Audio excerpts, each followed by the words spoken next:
Well, hello again, everybody. We're back with Colin. He's going to share some of his fantastic scratch building, kit bashing techniques and show us a lot of models.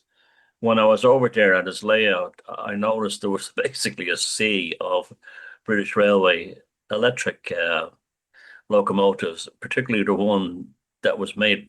He said that the body for them was made by Trix, which I don't think I've ever even seen in the flesh, a Trix British model. I know they did exist, but I was always in the impression they were kind of crude, so for their time. But like apparently they're not. They're really good basis for kit bashing. Now the thing is, Colin, I have to ask you, where did you get them? Are they collectors? Are they collectors models? The models themselves are actually collectors' models, although in the mid to late 80s, Dapol acquired the old Trix mouldings and produced quite a lot of body mouldings and sold just the body mouldings. And I picked quite a few of those up at various model shows back in You the could buy day. you could buy them just the molding itself.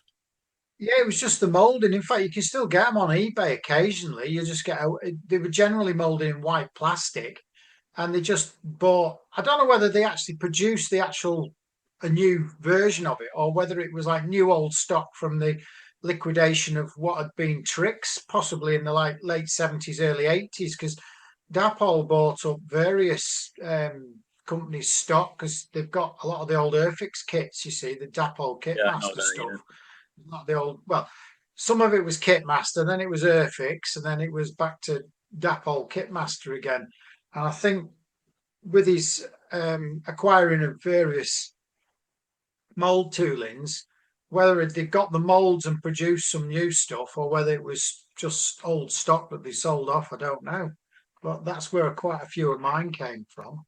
How are the quality My stuff? original, How oh, is the sorry, I was going how to is say the my original one, which is this one. That one came as an actual proper Trix model, and it was the proper original Trix. But unfortunately, the motor burned out. Can you show it close to the camera? Yeah, sure. So that's the way the tricks one came, right?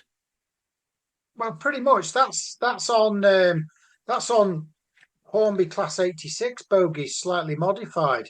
Right. But that's my original one. So that was my favourite engine. I Right. was absolutely heartbroken when the motor burned out because I would have been about 7 or 8 years old. They were fairly expensive when they first came out, weren't they? Yeah, they were. Well, my dad picked it up as a second-hand one sometime in the 1970s because I think I would have got that model probably when I was about 3 or 4 years old. So that would have been 1973, 1974 when Were I they first built in got that. Were they built in Germany Yeah, they were German. and they're correctly Um, below and everything? they're a slight short. If you compare them to the drawing, between the cab doors, this dimension here is about a millimetre to 2 millimetres short. But from the front edge of the cab doors to the front of there, they're about 3 millimetres short at each end. So the loco itself is 6 millimetres short. But unless you sort of focus on it being wrong, you don't really notice it. No, As you a model, you've got to know what you're looking at and get your Rippler out. it'd be a bit But when pedantic. it's zooming around on the railway, it looks pretty good, really. Yeah, I mean, when you look at all the other European manufacturers, we know, well, aside from Lima, Rivarossi, Märklin, and who else? Someone else, Fleischmann, all made British HO. You Yes. would think they've done their research first, wouldn't you? Yes. Pardon me.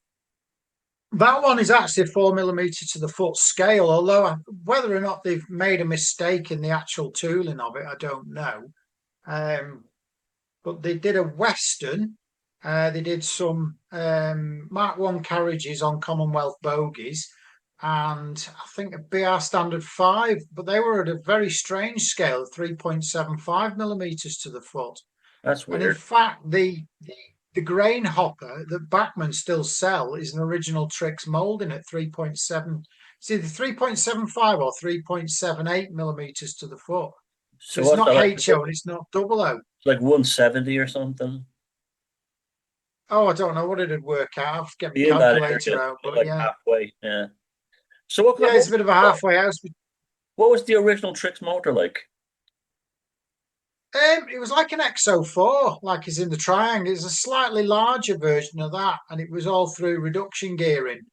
And it was quite a nice motor. But unfortunately, being a young lad, I must have left the controller slightly switched on, and it got a heavy current running through it, and not moving, and it burned it out. Right. It So happened. that was the Did end. That was the end of my electric Scott. did it drive both bogies? No, just one bogey. There was a pickup bogey. The way it was, there was a Mazak casting with the plastic side frame screwed to it and the motor bolted to the top with a set of reduction gears.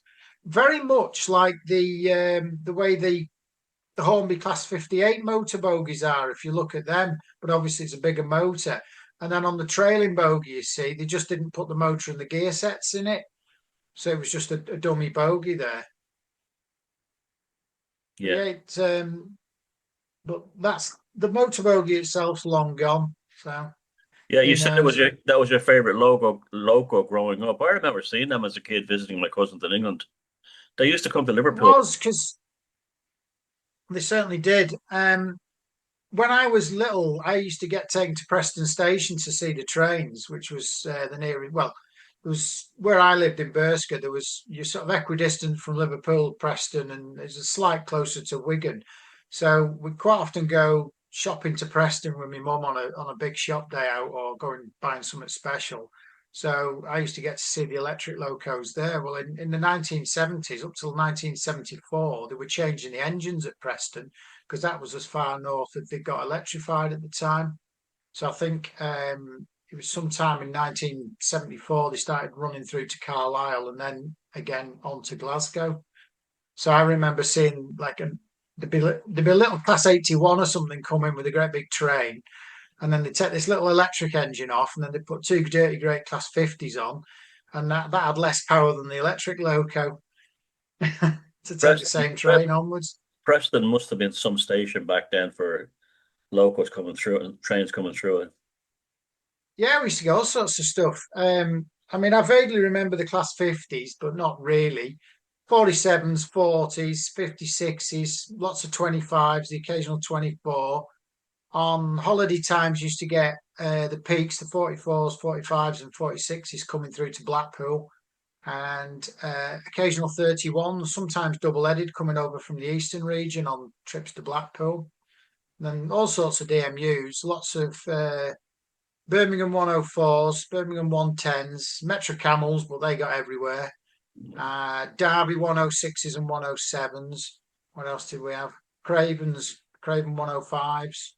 In fact, the early Cravens, the hydraulic ones were centered around the Preston area, but they got scrapped because they were prone to fires and hydraulic failures.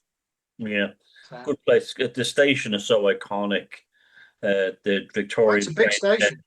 and true, and even if you go over the far side today, you can see there was another set of platforms on the That was east. the Lancashire and Yorkshire side. Yeah.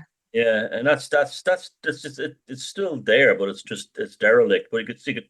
Was that open when you were a kid? No, it was closed. They just about leveled the platforms as I sort of Yeah, became aware of railways, if you like. But I remember the old goods shed in Preston, which is now Debenhams car park. Yeah. and there was But the gap there was an interesting branch line to the docks there as well. It's still there actually. yeah, very steep. Yeah, Yeah. We used to get plus 56s screaming the way out there with big bitumen trains from yeah. Petrofina. I've seen a fair few models of that over the layout models of that over the years in magazines and stuff. It was very popular. Yeah, yeah. So But it's quite an interesting. go on. Oh, sorry, it's quite an interesting track plan at Preston because you could run a through train from Glasgow to Blackpool without stopping. What they used to do, they used to run them through the East Lancashire side, through to Bamber Bridge, over the main line at Farrington Curve Junction, back on the main line, and then back through Preston, and then take the spur back to Blackpool. just taking the train around a big balloon loop, but obviously can't do that now. So I used to remember trains used to come in and used to swap the engines to the other end and take them in, or people would get off a normal service and go over the bridge to get a more local train, possibly a Manchester Blackpool. So when did you start building these electrics? What was the first one? Wow. Well, it was 81015 is my first one. So that was originally in BR Blue, and then in the late 80s, I got some 86 bogies and altered them, and fitted those. And at the time, I was modelling sort of mainly late 1950s steam, so I thought I'd paint them electric blue. So a lot of my engines were painted electric blue with the cab roofs, and so I've managed to get, pardon me, I managed to get a couple more bodies, and I painted those as 81s as well. So I think a few of those, and then I've hit upon the idea of converting various ones of the Trix bodies into different types of locos. So I looked into making class 83s, 82s, 83s, 84s, and 85s, which I've subsequently finished. So basically, a project I started in the late 1980s, I only actually finished a couple of years ago, with life getting in the way of everything and Yeah. What the way things work. how many the classes are all basically the same logo though, aren't they? Or No, they're actually quite different. They were built as a test bed loco to find out the best sort of traction equipment for electric locos. So there was all sorts of different types of rectifiers and sort of transformer arrangements, and also how the power arrangements within the locos worked as well. Some locos were delivered with slightly different gearing for freight work. So there was Type A and Type B locomotives, although that was phased out. Early on, there'd been a plan that the locomotives were going to be 25 kilovolts for the ordinary open lines. And then because they were concerned with electrical arcing on close clearances under bridges and tunnels, they were going to go to 6 kilovolts under bridges and tunnels in certain areas, although they didn't actually follow through with that plan. However, the locomotives were originally delivered with two pantographs, one for 25 and one for 6 kilovolts. So they'd have to swap pantographs over a neutral section to go through tunnels and stuff like that. But I don't think they actually bothered with that. you mean They discovered that they would just go straight through on 25? they energized the whole system to 25 kV, but I think they were going to use 6 kV in certain Oh, they areas. never did it. Okay, yeah. Because that's quite common in continental Europe to have locos with multiple voltages. Yeah, yeah. Some of them have So three. originally the locos were sent with like a changeover gear on the roof with two pantographs. Yeah, But then they just knocked them off to just the one pantograph. yeah. There's a loco that runs. SNCF made a beautiful one back in the day, and it had four pantographs, one for each country: France, Oh, Switzerland, Lord. Germany, and Italy. So they could run. No, I think it was Belgium actually. I thought they could run like Brussels to Rome trains. But when you think Yeah. about the engineer, the amount of things the amount of engineering involved is absolutely colossal. Just to make that As work. soon as you got two systems, you're asking for Yeah, trouble.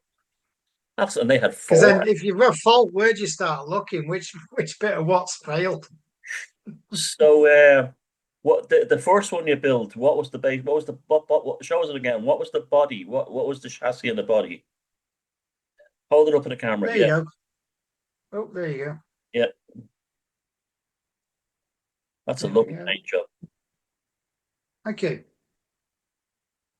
Yeah, well, all the locos are based on the Trix body shell. I've either cut them and altered the body side grills, cab roofs, and in certain cases, I've built bogie side frames on the 83 and the 84. I built the bogie side frames. The class 82, I actually modified some Hornby High Mech bogies And then the 81s and the 85s have got very similar bogies to the Hornby 86. It was just a matter of cutting the FlexiCoil suspension brackets off them and making them look more like the originals. In fact, I've got some model class 86s again, which haven't finished yet. They're still being painted. And they're in original condition as 86 zeros. And so they've got the FlexiCoils removed as well. It was the Okay. class 86 2 had a different suspension. You said they used the Hymec drive. Was that the original one or the pancake motor? Oh, it's all the same Hornby motor. It's just a different bogie side frame clipped onto the motor bogie. That's all, and sort of slightly modified to make it look like the because the Class 82s were made at Bayer Peacock with Metropolitan Vickers traction equipment in Manchester, which is the same company that made the Hymec. So they must have had a design philosophy with regard to the way they design power bogies. So the actual bogies were very similar to the Hymec bogies in construction. It's a big Commonwealth casting with equalising beams. So wherever my 82's gone, where's it gone? There it is. So if you look at the difference between the bogies there, the 82's at the top. Oh, can I do it like that? That's better, yeah. You see the difference.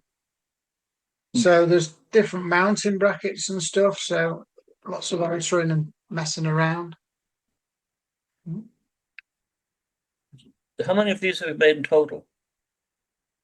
What have I got? I've got more engines than I know what to do with. I've got hang on. Can't count them all now. Get them all in order because they're all out of order. 1, 2, 3, 4. I've got 5 81s. I've got an 82, an 83, 2 84s, and 2 85s. So that's 10 altogether. Why did you make so many of five so many? Pardon? Why did you make five? Was it the 82 you made five of? No, 5 81s. They're Five my favourite 81s, okay. electrics. Any reason? Yeah. Any reason? Well, to be fair, it was the easiest conversion because you didn't have to do any bodywork other than paint it because it was a Class 81 to start with. The 85 was probably the second easiest. And then the others, bodywork wise, there's not much in it because they all require different windows, different vent arrangements, and different roof arrangements. The 82 was easier from a point of view of the bogies. And then the Class 83 and the 84 are actually on Lima Class 33 bogies with homemade bogie side frames, which are scratch built because there was nothing available that was near enough. So I thought, well, I'm just gonna have to make myself a bogie side frame, which is I fabricated those from plasticard and then screwed them onto the actual motor bogies themselves. Did you make all four, or did you make one and do a resin casting or something? No, I made all four. They're just flat pieces of plasticard. I think 60 thou plasticard, and then I used bits of microstrip to sort of produce the flanging on the side of the bogie.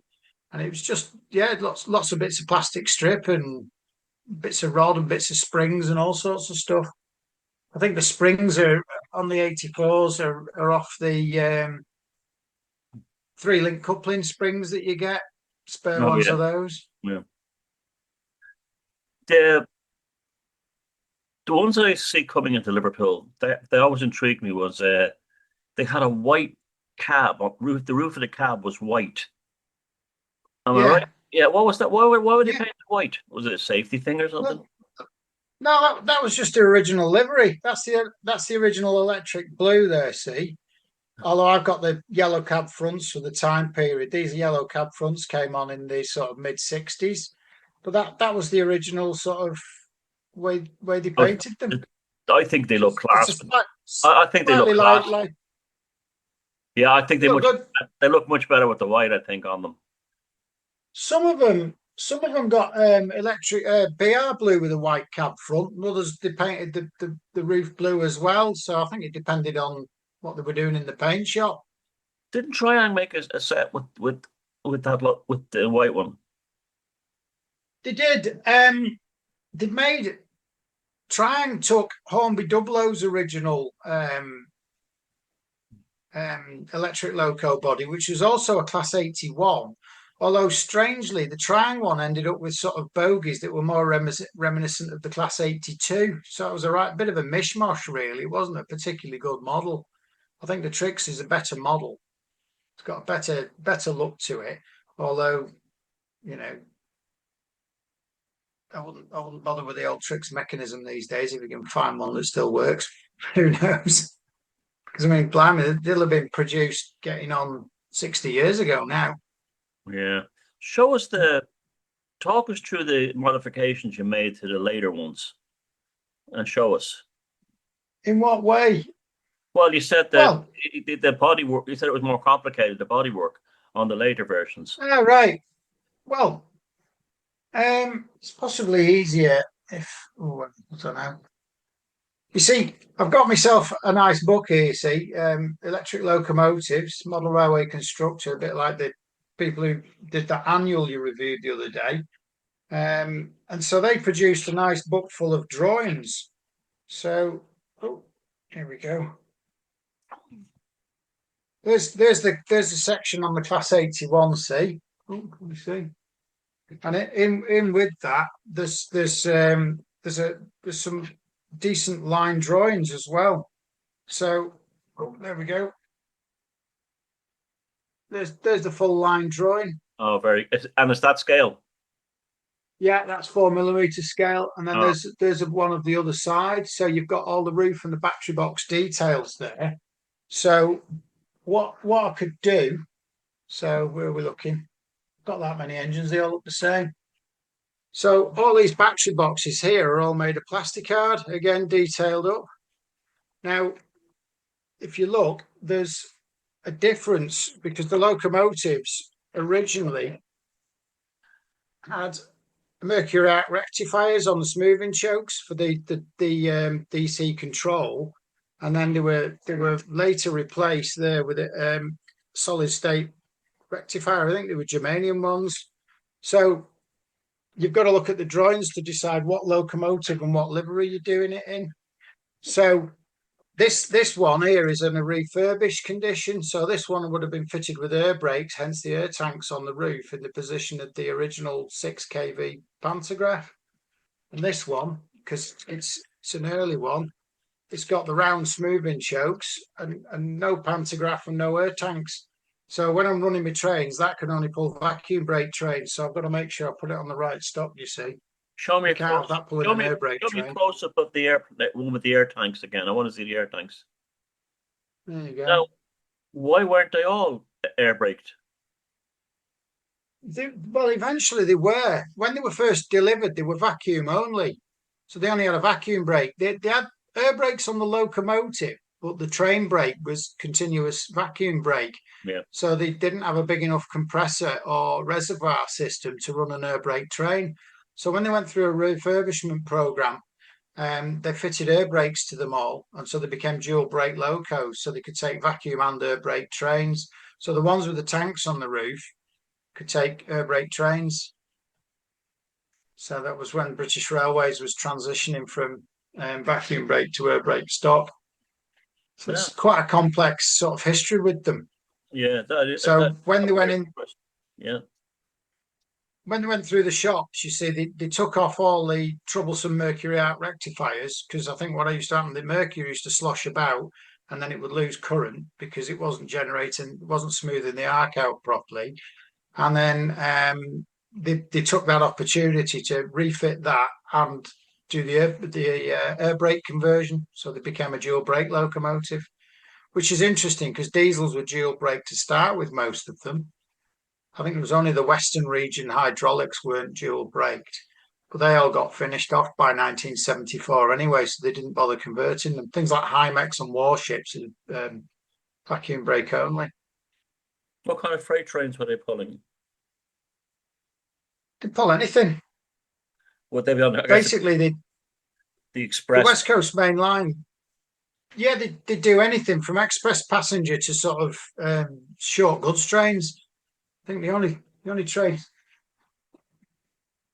No, trains they didn't work with things like engineers' trains because they'd likely have the power turned off for possession, you see, when they're working underneath on the railway lines for safety. So I I'm think they used to surprised. use diesels on the engineers' trains. That's surprising that they pulled like such a prestigious, powerful loco pulled small freight. I think the thing with the electrics is they're so cheap on the maintenance compared with the diesel. It didn't matter how much power you had available because it just used what it needed from the wires. So it Yeah, wasn't as though you were maintaining. It wasn't as though you were maintaining a big diesel engine.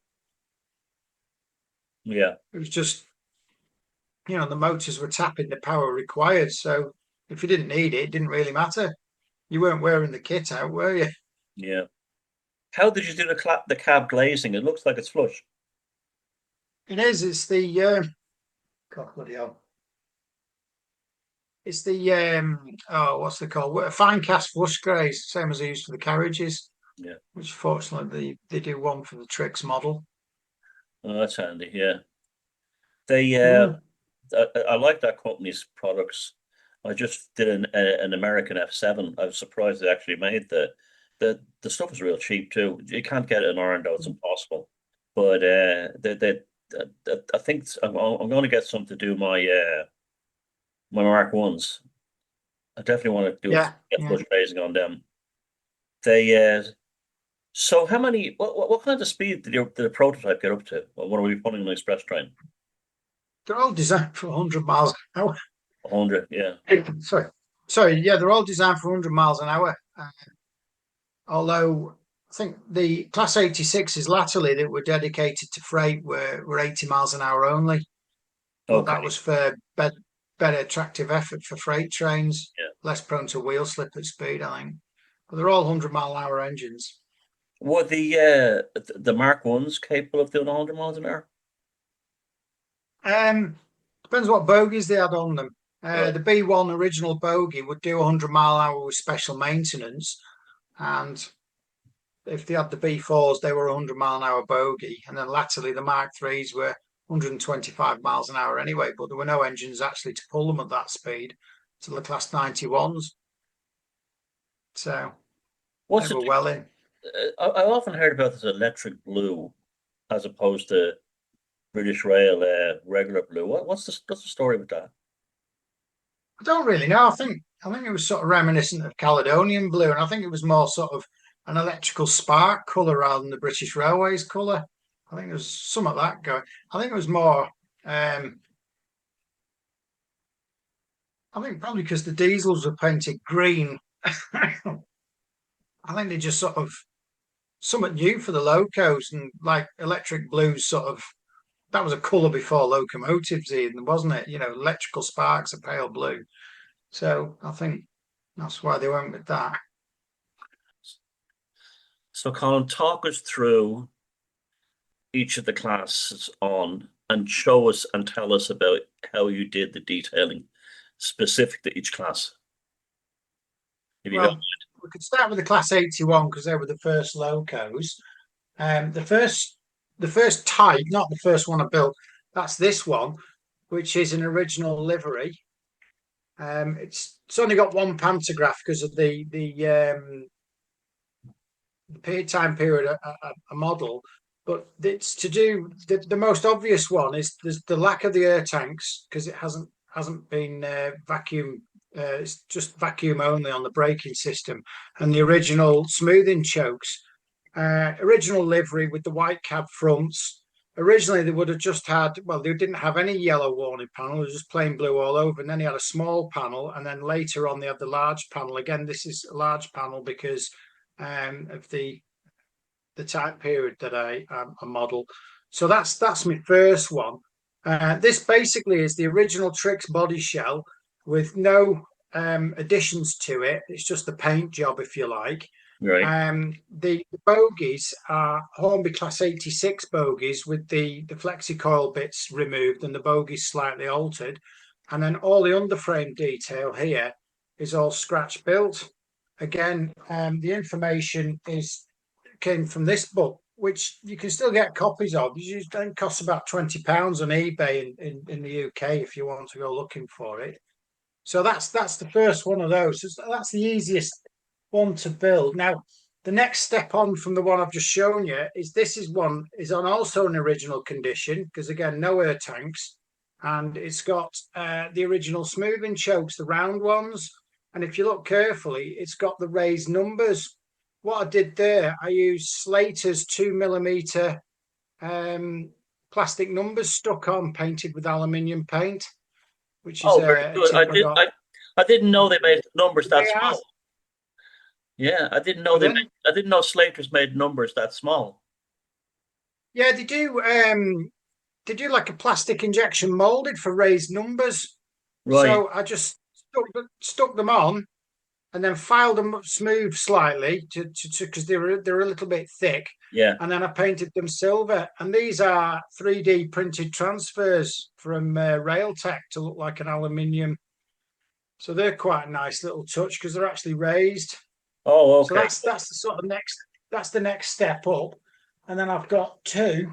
So I've got 85019, that's that one. And then I've got my original one, which is 85015, which is that one. And they're in the converted type with the air tank. So that's a dual breaker. So there you go with the reporting numbers on. And obviously I put proper big buffers on with the oleo buffers. So that's the easiest conversion because I use the body shell as is, and then I use a Class 86 underframe and bogies with the bogies slightly modified and the flexible coils cut off the side, and then just cut and glued in, and then manufacture my own battery boxes and underframe detail from plasticard and what have you. So that's actually quite an easy one. The next easiest one is the Class 85, which is this one.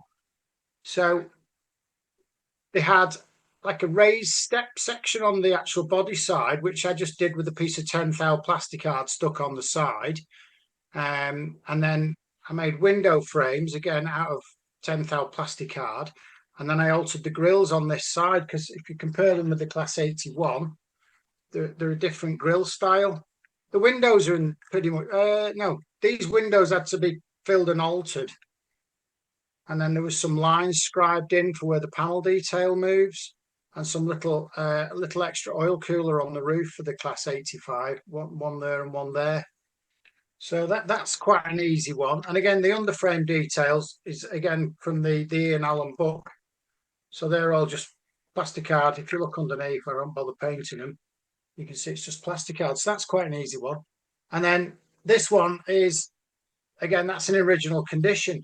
Now, if you look carefully on the cab roof, they had like a guttering system on them, which was actually not carried over. When they refurbed them, they filled those in and put just a rain strip over the cab door, like the rest of the locos. So that's another little detail you've got to look for.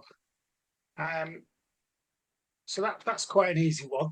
The second, well, the sort of the third easiest one to do is the Class 82, which, if you look on this side, you've got two windows and two grills. Well, actually, they're in the same positions as the windows on the 81, so that was easy. While on this side, I had to sort of fill them all, well, file them flush and fill them all in, and then again, make different ones. Complete new roof section detail, different size tanks, different roof details. The bogies on this, it's the 86 mechanism, but the bogie frames themselves are the Hornby Hymek bogies with I don't know whether you can really see just at the top here, they're sort of squared off. Yeah. And then they've got this big bracket, which very conveniently I use the Hornby Flexi Coil suspension filed flat with the plastic card bracket on. This here is the air compressor off the original Class 86 underframe reused. And then again on this side, it's just various bits of battery boxes that I've made up. With the 82s, the body side grills were altered when they were refurbed, because this middle one was like a one big one, but they sort of put two separate ones there. They must have had some internal differences, so they've altered the body side grills. So depending on whether you're doing a refurb or not makes a big difference. Did you ever have to add any extra windows or grills to a model, or were they all shut ups? Pardon? Did you have to add any, did you have a model that needed more grills or windows than what was available on the Trix one? Or did you? Yeah, that well, the 85s, two of the windows are altered because the brought in from the ends slightly, and then the grills on the other side are completely new. They're all I've made. I'll explain how I make the grills Yeah, later, but yeah, I'll yeah, I just want to see that. yeah.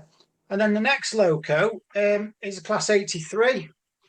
Now the 83 is actually quite a bit shorter than the 81, as you can see.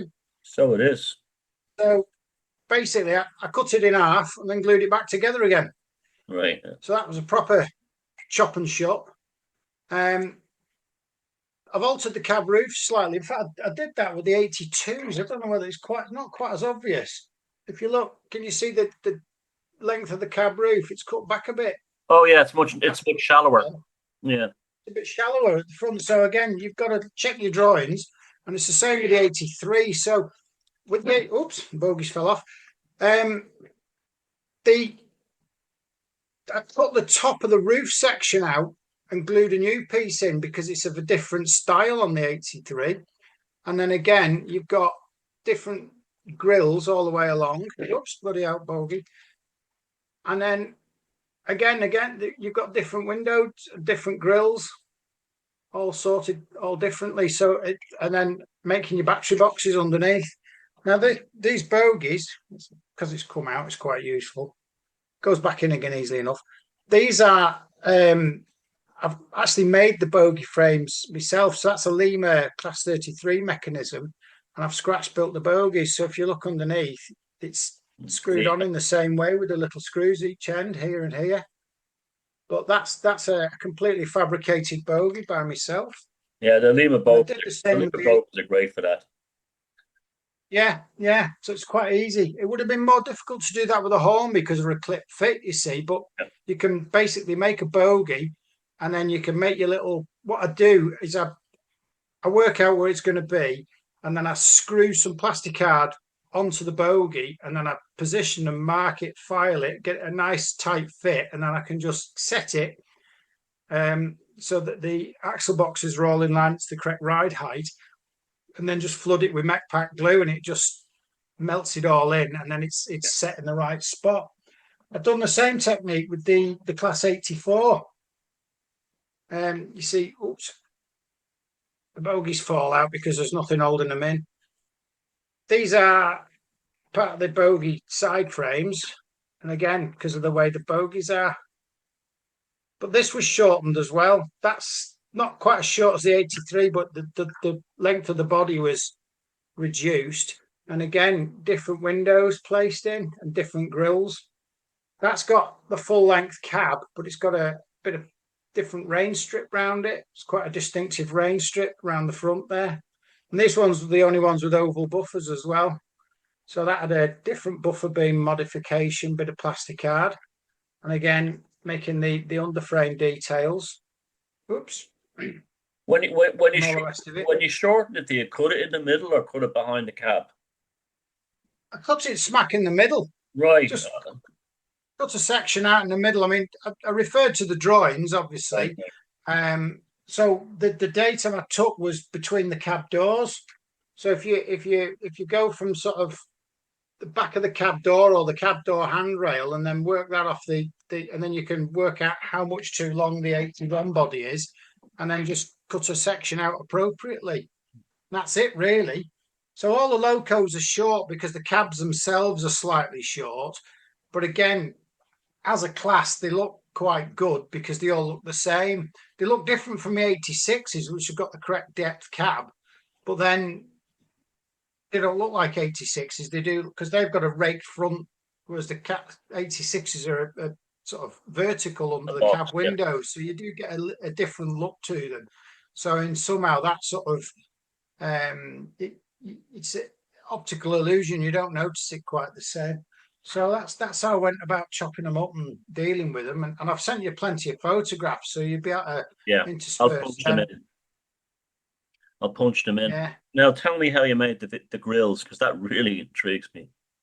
The grills, they're actually quite easy. So you'll need yourself a hacksaw. Well, Yeah, hacksaw, mid junior hacksaw blades, usually about the right TPI. And then what I use, I've got this a square. Yeah, mitre box. yeah, Now it's got a little edge there, so I get a piece of plastic card, yeah. usually about 30, 40 thou, and I put it against there like that. And then using the edge, I just basically scribe along with me saw blade, pushing it down and using this edge here as a guide. And then eventually the saw teeth give a nice louvered effect onto scribed onto the plastic card. And once you've got enough lines in, you can then sort of scrape away, and then you basically get a piece of plastic card, however long, and then you've got lots of little louvers in. And then it's just a matter of making the aperture in the body and then letting them in at the appropriate size. Now, if you That's look at the genius. Class 84, Did you come up with that pardon? yourself?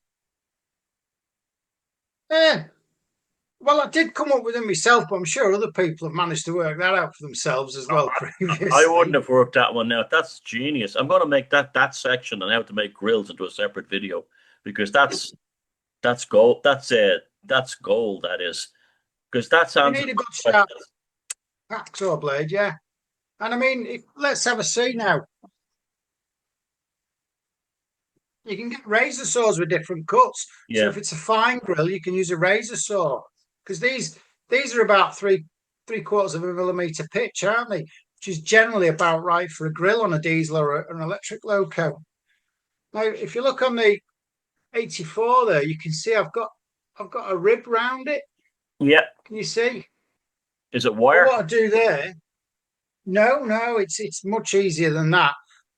You work out how big you want the window, and then you make the window 20 thou, half a millimeter too big in each direction. And then I cut a piece of 10 thou strip and I glue it around the inside of the window frame, just leaving it proud. And how do you get the perfect corner though? Just do it. Well, wait, you can measure round roughly how big, how far round the window aperture it is, and Yeah. then you just cut your strip. Say, I mean, the body side. Measure the body side. Let's say the body side is a millimeter thick or millimeter and a half. You make it just a slight bigger than that. So, might make a 2 mil strip, and then you can just push it in and sort of crease the corners in. And if I use sort of the handle of a needle file to just sort of push it into the corners, so you can fit it all in, and then glue one edge and get that right, and then glue a corner, and then go down the sides, and then where at the bottom where the two lap over, you can get them finished, and then you can just with a craft knife just sort of like chop the pair of them, and then of course them they're finished in just the right spot. Then you glue them, and the job's right. I wanted to show you my It's razor it's saws. I can't find you. I have the Tamiya one, right? This is great yeah, because you can get, because of the big handle. When cutting, they're great, but it's yeah, also got very fine teeth, right? But I've also yeah, got that one. I think it's called by Eurosaw or something. It looks like an old yeah, Newton's and Source razor that you put in a shaving razor, and that comes in yeah, multi-sized teeth. So that would be perfect for yeah. making. You, That's just a that's yeah, just a junior hacksaw blade. That's what I yeah, use. It yeah. doesn't But work out fine. if you had like more finer grills, you could use one of those. Really, I wish I could find it and show it. Yeah, yeah, But you could. that's like that's the beauty of your technique, is that you can use the Different saw blades. different saw blades. Yeah, and there's so many of them. I Like think the good thing about a junior hacksaw blade is they're actually quite thick. A thing of a razor saw, they're a bit thin, so you can risk bending them if you put too much pressure on them. But I think it's just a matter of taking your time. You see, oh, I've got another one here. That's slightly bigger saw teeth, but I know that there one. you go. That's how I do it. If you're really, you could even probably build a tool to actually clasp the hacksaw blade, the junior hacksaw blade, to make it easier to get it Possibly, to yeah, go. Yeah, like just bolt some things around it. Yeah, yeah. If you look if you look at the photographs I've sent you, you'll see you might be able to close up onto the because some of them are part built in places. In fact, I think what was a picture of the 84s. There's one of the finished ones, and the other one's all in white plastic, not painted, which is quite an interesting picture from a build point of view. Yeah, I've But seen that. you can see you'll be able to see on the where the windows are unglazed on the Class 84s. If you can zoom in on that, you might be able to see how the strip's been glued in, as I've Yeah, just described. You, like I say, you just make the window slightly oversized by half a millimeter, because 10th quarter of a millimeter, and then it's just work out the full around the window, make it a slight longer, and then just start gluing, and then glue it all the way around, and then when you get to the end, you just overlap it, and then just snip snip it. it with your craft knife, and then the last bit of glue and it's in. Where do you start at the It's it, bottom? You start at the bottom of the window and go around. I usually start at the top and then come down each side even, and then Okay. basically I stick one. They say do the left side first, make sure it's stuck, and then leave like the right hand side just flapping in the corner, glue the corner, and then you've just got sort of like probably 3 or 4 mil across the bottom of the window, and then you just sort of get it in place, mark it with your knife, cut it, and then dab a glue, stick it down, and it's done. What plastic cement And do you use? Revel contactor usually, Contact. or It's not. It's not. whatever, It's whatever. it's not. I find that sometimes on very thin plastic art can be kind of brutal. Yeah, I find sometimes the liquid ones can, with the 10th thou, if you're trying to manipulate it, it's a bit too fine and it gets in Yeah, and it melts it too much. else, yeah, Whereas the sort of the Revel contactors are, I think, because it's thicker, it's not quite as aggressive, quite as quick. Because I right. found you find with the not so much if you above 20 thou, it's not a problem. But with the thin stuff like 10 thou, sometimes you can put that on and you start trying to push it into a corner. It'll just go slimy, and next thing you know, Yeah, it it's gone distorts. to mush. Yeah, Yeah, I use this AK Interactive thin cement. yeah. I have no problems with that and like microstrip, none at all.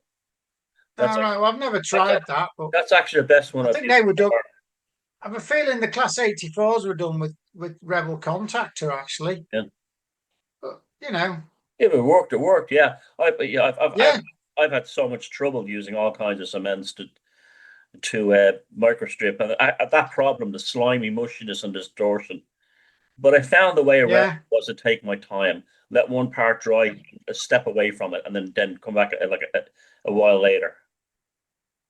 Yeah, I've done jobs where you'll do your gluing operation, get it all clamped, and then you might leave it till the next day. You'll do so much, you think I'll leave it now, because if I start messing with it, everything gets disturbed and then it falls to Yeah, pieces. yeah. You see, I've used this stuff here for ABS. Oh If yeah, you put that on plastic card, bloody hell, it just disappears. yeah. It's just that's hellish stuff. That. Eh, But the ABS stuff, years ago I built something, I can't remember what it was, and the grill that I used was a VHS cassette box. It had a design on it that looked like a mesh. That was perfect actually. All right. And the only thing that would glue it would be the plastic ABS glue. That one you were just showing was just the plastic version. Oh, Oh my God, I tried gluing some of the kids together with it, and they like literally started wobbling and falling apart. aye, good stuff. Yeah, so there's my AC electrics, but um, one that most people don't really know about, pardon me, is that, and that was the Metropolitan Vickers gas turbine converted into an electric loco. I think in 1959, and they did that because they didn't have enough locos to do driver training.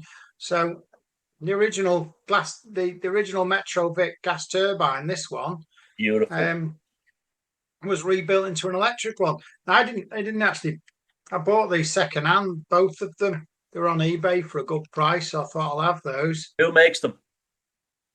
They're Silver Fox. They're the same company that did that little Irish diesel I built for you. Oh, so it's a but it's just a body. The resin kit, yeah, I Yeah. think it's on a Bachmann 37 chassis, slightly modified. I, But somebody will have bought those and put them on the eBay and logged them off. you did all right there. They're both second hand. They both go well. Tell us about the prototype. That was the LMS that built that, right? Which one's that? The gas No, these turbine. these ran on the Western region. These were, I think, they were originally ordered by the Great Western in the late 40s, Right. and then nationalisation came through, and they completed the order, but they were delivered in BR days, so they never actually got a Great Western number. So they were Because gas if you think, turbines driving electric traction motors. yes, there was a. Hang on, I've got the other one. One moment.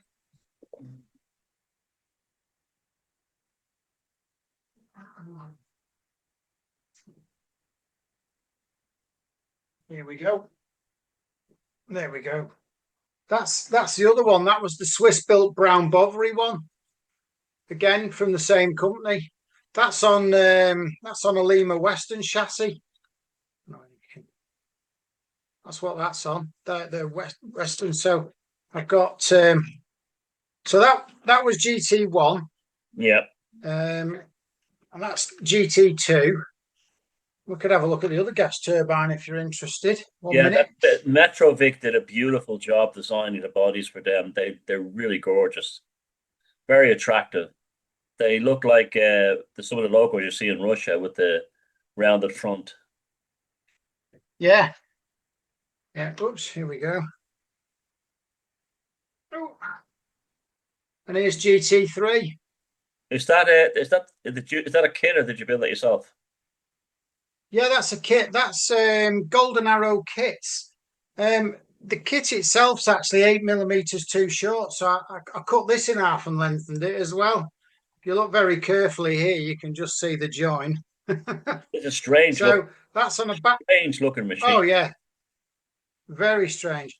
So that was mechanical drive. That one, very strange engine. Looks like a steam engine. So that's a Bachmann standard class 5 chassis. Oops, that's what that is. So I've made all these extra bits under here, and then the tender is an old Triang Britannia chassis. I can see that. And in real But life, that's what that would have been a big gas tank. that's what. Yeah, basically it's a big gas tank. Yeah, it had a train heating boiler in here, and a little crew compartment with a toilet in it, and then the rest of it was just full of fuel oil. What kind of gas would So it it's be? a very strange. What kind of gas would it be they use? That was just kerosene, like just jet fuel-y, kerosene low grade diesel. Would have been a fire hazard as And they well. used, oh my God, yeah.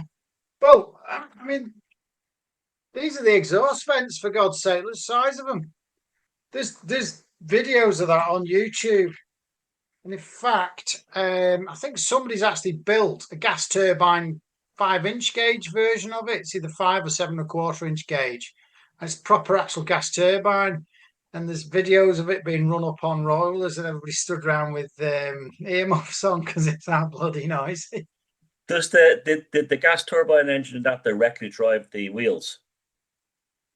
It did on the brown one, GT3. Yeah, Yeah. it was a mechanical drive somehow. I thought it must have just revved like hell and gone through a big reduction gearbox, and off it went. What railway introduced that one?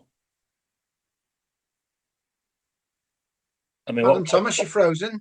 what rail company introduced that one? It was English Electric, and it was test run on British Railways in the Okay. 1950s. So I can't remember what date, but I think it was from about 1957. I think. But I So think diesels were pretty well established by then. so it never ran in service. No, just test trains. I think it did some service trains on the Holyhead crew lines, and worked various test trains over the Settle Carlisle at various spots. Apparently, it was a pretty strong, fast engine, but it was, I mean, it required turning like a steam loco. Well, it was sort of like I think the idea was they were going to be able to convert British Railway standard class fives using all that kit, use the frame sets and the wheels and Oh, convert them to take the boilers off. But a bit of a crazy idea, but they just went to diesels instead, which I yeah. think is probably more sensible. I mean, if you think about the LMS 10,000, 10,001, they were pretty well established as a traction type. Um, and most of the rest of the diesels followed on from those. Because I mean, even the electric traction motor gas turbines like this one, they I think they used as much fuel when they're idling as when they were going full chat. So I think they didn't really like them because they used so much damn fuel when they were just cruising along. Really, And that would have been not like a a diesel. big, a big gas tank inside that too. Oh yeah, yeah. Well, all of that was gas tank because Right. if you look at the electric loco, there's nothing under there. Was the electric third rail? So how many? Was the electric third rail or overhead? That one, no, it's an overhead. That's a 25 kV. I can't see Yeah. the pantograph. And did any of Oh them, yeah, it's got one. did either of the, oh, I see it now. Did either of them run in service? Oh yeah. Well, like I say, these two are the same locomotive. That's in gas turbine form, and when it was withdrawn as a gas turbine, they rebuilt it into this as an electric. And how long did that last? Uh, Probably about 3 or 4 years. Not that long.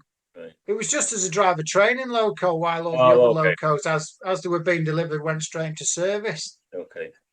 Like I say, this one, these two both ran on the Great Western Railway. And then, so there was GT1 and GT3, and GT2, should I say, and then that one was GT3. I know the Southern Railway in England had third rail electric shoe locos, didn't they? You certainly did. The bully, well, they're actually covered in this book, actually. So let's have a look, see if we can find a photograph of them. I've seen videos of them running the London to Brighton route. Yeah, there's that one, Yeah. and then the latest style one there. See, and then there was the class 71s and 73s and 74s. The 74s were an electro diesel version of the 71 because they didn't have any work for them, so they made them into electro diesels and put them on freight work. But I don't think they had much work for them either. But anyway, I think that's because of the way that the electrification on the passenger trains worked. They went to units rather than loco hauled on the Southern. So listen, Yeah, we're about to run out of time. I think we've covered everything there. I was really yeah. really enjoyable. Who would have thought that Oh like well. an ancient tricks bodywork it could actually be so useful? But yeah, there you go. Oh yeah. I mean, you could do those locomotives from a Class 86 if you sort of altered the front a bit. But I thought it was the easier route was to use the Trix 81 body because a bit of nostalgia with that being my first electric loco in the first instance. So I sort of carried on with the type and it fits in with my railway the way the style of modelling I do with my railway because I Yeah, want it all to be the stuff I could buy as a child up to about the age of sort of 10 really in the main and then detail it all up as I wanted to detail up as a child, but didn't have the skills to do. So I'm doing it all now, sort of 50 yeah. years later. You like myself. It's tremendous fun as well. It's like Oh yeah, the other day me fixing that old Trix Express German ballast wagon. I mean, the amount of yeah, satisfaction I got from that because it went together so well. It was just when I seen it running around the layout and looking great and running great, it was like, you almost feel like you're doing it's almost like a tribute to the original builders or something like you're like almost keeping their legacy going, rather than throwing it in a bin or something. yeah. I think there is a bit of that going on. Oh, the It death. was funny watching that because I was looking at it and thinking, hang on, your good one's got a broken shoe. I says the bloody razor saw will be coming out in a minute. He'll be cutting one off his melted one. And guess what? That's exactly what you did. Yeah, I was like anytime I was doing it, I was thinking, how would Colin do it? I was looking through some of the other junk, right, that I have, and this ancient tricks Deutsche Bahn. It's almost like it's made from bakelite and plate steel. This thing is ancient, right? So, but this seems to be, from what I can tell, their version from the 1950s of a very nice Roco one that I picked up for cheap, which is a very accurate model. However, two of the doors are missing. So, they have sliding doors on them. I don't know if you can see them there. You see, it's a very nice model. So Yeah, I like to model these with like stuff inside them and people inside them. Now that is a beautiful model. It has like the beautiful Roco everything, right? yeah, nice stuff, that I'm one. debating whether to take the easy way out and take these less detailed doors off this ancient tricks one and put it onto this because they are about the same size, or scratch building it. What would Uh, Colin Gibbons do? Oh, I'd scratch build them, but I it's know you would. mainly dependent on whether or not, That was a you can get a rhetorical good that paint was match. that was a rhetorical question. But interesting, Oh, you just get the plastic card out. it does have That's what it's for. it does have louvers on the top. Hey, there we go. You showed it might be possible. I think for this one I'll take the lazy way out. But yeah, that Game was upon you, Thomas. it will be in service somehow. Okay, that was brilliant, Colin. Thanks very much. And Yeah. people are requesting these, so you have to come back and do them again. Hopefully, I'll have some more models built myself. I can get many this time. But yeah, Hopefully, I definitely, get rid of. it wasn't noticeable. So, how's your layout going? You got any and do some scenery and stuff on it? I've not done anything scenery wise. I've been working my way through my Mark One and Mark Two coaches. I think I've got, is it 83 coaches or something ridiculous need attention. So I've, I must be losing the plot. 83 coaches to repaint. And I've had a bit of a to do today. I ordered some rail match paint and I think they must have been mislabeled because it's the wrong shade of blue. So I rang the model shop up and said I've just painted it and here's a photograph, and spoke to him. And I said, I, I'm just wondering if you've got a mislabeled batch of paint. And the woman on the other said, "Oh God, bloody hell, I hope not." Oh no. So Anyway, so yeah, yeah, it's yeah, it's great fun. It's great fun to when you look at the price of models nowadays, they're ridiculous, and they're very well made and they're lovely. But there's something great about doing it yourself. well, I mean, I think the modern models are beautiful. Yeah, The problem for me with them is if you start mauling about with them, to my mind, you're just going to make them worse. yeah, You yeah, know, how can I improve on something that's so good? That's the joy of the 1970s stuff. It's like, oh, yeah, I can take the self-colored plastic and paint it. I can carve the paint lines off and put a proper transfer on. I can, put nicer wheels in it, fiddle about, faff around, and that was the whole point of modelling. I mean, yeah. like I say, I got voted off both Irish Rail and RM Web for using the term box opener. Well, that's not modelling, is it? You open No, the box, you plonk it no, on the track, and you run it no. round. You're a box opener. People take it as a pejorative. Well, it is if you use it that way, but I've got a home BAPT and I opened the box, plonked it on the track, and I just run it round. So I'm a box opener as well, I know, I know. but People I've are not done sensitive. anything with that model Yeah, other than run it round because that's all I can do with it. If I start painting it, I'll just cock it up. What's the point of that? yeah. Whereas if People are so sensitive. But also, we grew yeah, up in whereas an you age see, like we saw with those model constructor magazine annuals, and I've got German, French magazines from the 70s and 80s as well.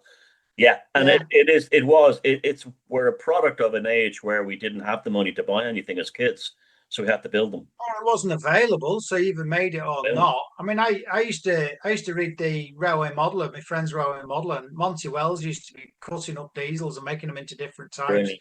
I used to think, oh, this is brilliant Yeah, because there's stuff you just couldn't buy. So it's either you get your knife and your saw out and cut it up and repaint it, and or you don't have one. yeah, And I'm basically doing. You sort of think this chap who I've never met might even be dead by now. Who knows? But they, I'm still doing what he sort of started the idea, he germinated an idea in my mind. That's what you can do with your models, Yeah, I'm and you know, I've surprised. gone on. I I'd, mean, I'd just love to see. scratch building as I'd well. love to see the railway modeler get all his articles together and put them out there as a book because it would be invaluable. That'd be brilliant because And they'll have the archive somewhere. well, they have to be, and I mean, they'd make money too as well. Yeah, So listen, yeah. thanks very much, Colin. All the best. I was going to say because I do things like this, scratch build cranes. Not Uh, finished yet, but I know, what do but you know? I've seen that. I think when you're building those things, you're something of a masochist because that's not easy. I know you love cranes. You showed me that book on them. Yeah, There's the jib I made. fabulous. I'll see you. It's All the took me best. about 30 hours. See you then.